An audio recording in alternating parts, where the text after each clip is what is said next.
Who are the Amaxine warriors? They are a warrior culture that dates the Galactic Republic. They do things such as trade weapons as currency for goods and services. According to a legend, the Amaxes refused to make peace with the Old Republic.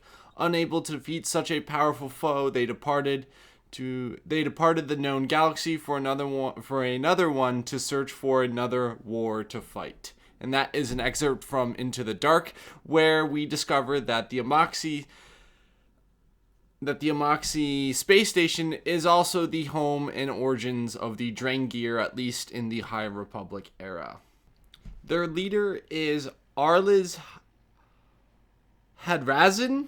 Don't know if I'm pronouncing that correctly. I'd never heard the leader of the Amaxes name be pronounced, but they are full of stories that include Leia Organa and Rosalind Castrofo undertook a campaign to investigate the Amaxes into their links to the Ravini D cartel. Again, don't know if I'm pronouncing that correctly either. And also, this is potentially they're tied to the First Order, and that is detailed in Star Wars Bloodlines. I've not read that book, but that is in the Star Wars wiki.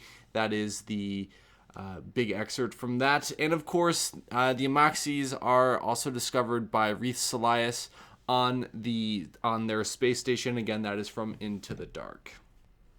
I would like to see the Amaxes expanded in any way possible. I think they're an interesting faction in Star Wars. You know, I think they're obviously a clone of Mandalorians, and I believe Claudia Gray is the one who created these people. They appear to show up in her books. I don't know if that's, confirmed if she's the official creator of the Amaxi people, but there's a couple things to note that I think are pretty important in this, is that they span an entire lifetime in the galaxy to the Old Republic all the way up until the First Order, so that's literally the entire Star Wars. Also, it's also key to note, I'm saying also a lot, it's key to note that it mentions that they refuse to make peace with the Old Republic. So these are characters who are in the Old Republic era, and this is, again, I think I've said this in other previous videos, and I'm sure I'll do this video when it comes along. The Old Republic is canon, we just don't know it yet. And little tidbits like this get dropped all about, and I want to see these people expand upon, what does their hierarchical society look like, where they trade weapons for goods and services, what kind of wars are they going to, who are their enemies, who are their foes, who are their friends, who do they trade with.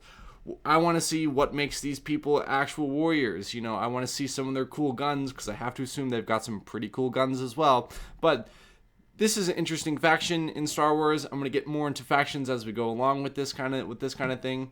But it's interesting to note that they span the entirety of Star Wars from what we know so far, and that they appear and then they die. They appear and then they die. They appear and then they die. So they're kind of back and forth between alive and death, if they are or aren't alive. Even in Into the Dark, Reith Salias goes, I thought these people were extinct. This is a old ancient warrior culture that is gone. So it seems like they just kind of roam around from parts of the galaxy and just find new places to maraud or go to war with. And of course, the Star Wars galaxy is huge, so who knows how many of them are left. And until next video, not goodbye. I'm trying to get up to 50 subscribers, so let's try to get up to that now. Until next video, goodbye.